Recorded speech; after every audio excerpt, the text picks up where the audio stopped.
Assalamualaikum warahmatullahi wabarakatuh. Perkenalkan, nama saya Nadia Fariha Istiqomah dengan NIM 310142246 dari Prodi Pendidikan Sejarah Fakultas Ilmu Sosial Universitas Negeri Semarang. Pada kesempatan ini, saya akan menjelaskan mengenai kesulitan dalam pembelajaran sejarah dan solusinya di SMA Negeri 2 Sragen. Sebelum menginjak pada inti, terlebih dahulu kita mengetahui tentang pengertian pembelajaran sejarah. Menurut Sutrisno, pembelajaran sejarah adalah perpaduan antara belajar dan mengajar yang di dalamnya mempelajari tentang peristiwa masa lampau yang erat kaitannya dengan masa sekarang. Tujuan pembelajaran sejarah yaitu 1. Siswa diharapkan mampu menghargai jasa tokoh dan pemimpin negara. Yang kedua, siswa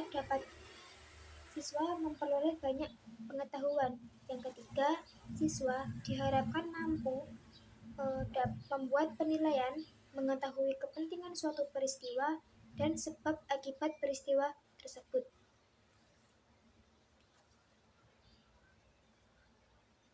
Selanjutnya, saya tampilkan beberapa pendapat siswa di SMA Negeri 2 Sragen mengenai pembelajaran sejarah dan kesulitan mereka ketika pembelajaran.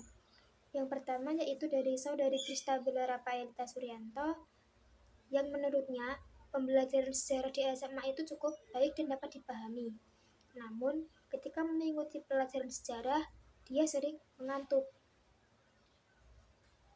Yang kedua yaitu dari Nanda Pramesti, yang menurutnya pembelajaran sejarah membantu kita untuk mengenang jasa para pahlawan dan diharapkan dapat memiliki sifat yang positif.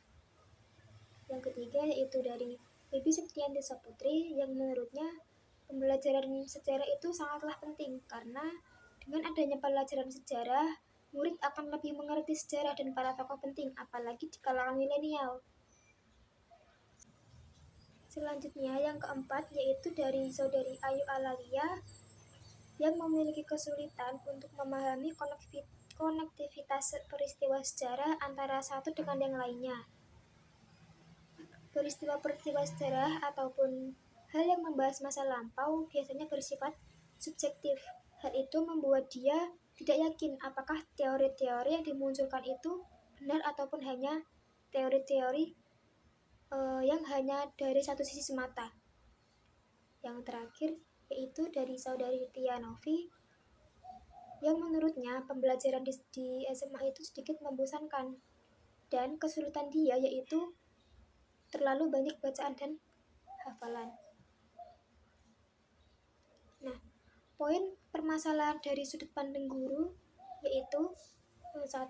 Konsentrasi belajar siswa yang bercabang. Ketika dijelaskan materi, sebagian besar siswa mencuri kesempatan untuk bermain handphone secara sembunyi-sembunyi. Yang kedua, banyak siswa yang melamun ketika pembelajaran. Yang ketiga, siswa keluar dari kelas meninggalkan pelajaran dengan alasan pergi ke toilet, akan tetapi kenyataannya pergi ke kantin. Hal tersebut dikarenakan siswa merasa bosan dan dengan pembelajaran. Yang terakhir, materi yang disampaikan terlalu banyak. Terlebih hafalan membuat siswa kesulitan memahami materi dan tidak bisa menjawab ketika diberi pertanyaan. Selanjutnya, ada poin permasalahan dari sudut pandang siswa. Yang pertama, siswa kurang fokus dalam pembelajaran, sebagian besar karena rasa mengantuk ketika guru menjelaskan materi. Yang kedua, sebagian siswa kesulitan dalam memahami cerita atau kisah sejarah yang diringkas karena tidak mengetahui detail cerita sejarah tersebut.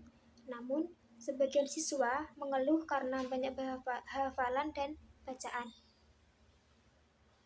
Poin yang ketiga, siswa merasa bosan ketika pembelajaran karena minimnya interaksi antara guru dan siswa.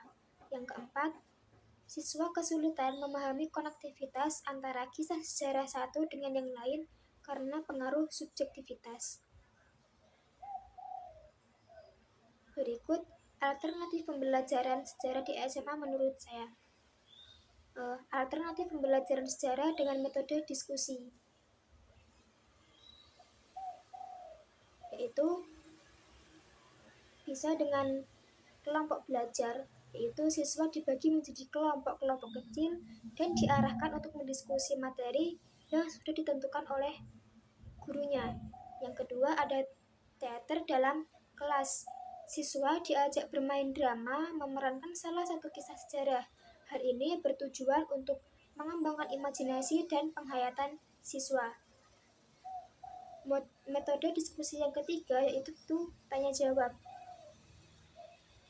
Tanya jawab ini merupakan penyajian pembelajaran dalam bentuk tanya jawab, baik dari guru ke murid atau sebaliknya murid ke guru. Selain itu, alternatif pembelajaran sejarah dengan memanfaatkan media.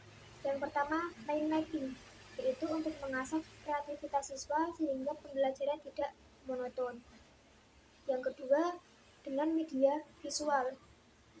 Para siswa sesekali diajak untuk menonton film atau video dokumenter yang berkaitan dengan sejarah, karena film atau video dokumenter merupakan salah satu sumber sejarah. Yang ketiga yaitu karya wisata. Para siswa seringkali atau sesekali diajak untuk memanfaatkan lingkungan yang nyata, diajak ke museum atau tempat-tempat bersejarah lainnya. Yang terakhir yaitu dengan board games, memanfaatkan gadget untuk pembelajaran sehingga pembelajaran tidak jenuh dan tidak monoton.